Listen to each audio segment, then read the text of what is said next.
Чемпионду тарбиялоого 20 жыл жанын берип, билимин жана күчүн жумшаган адам албетте шакиртинин жанында болушу керек.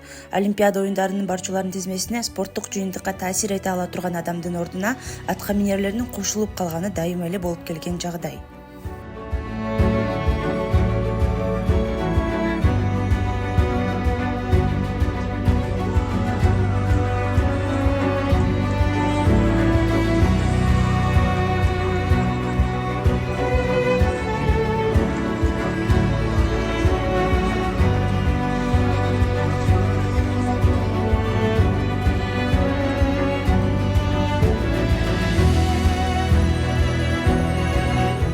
Assalamualaikum. Gelin.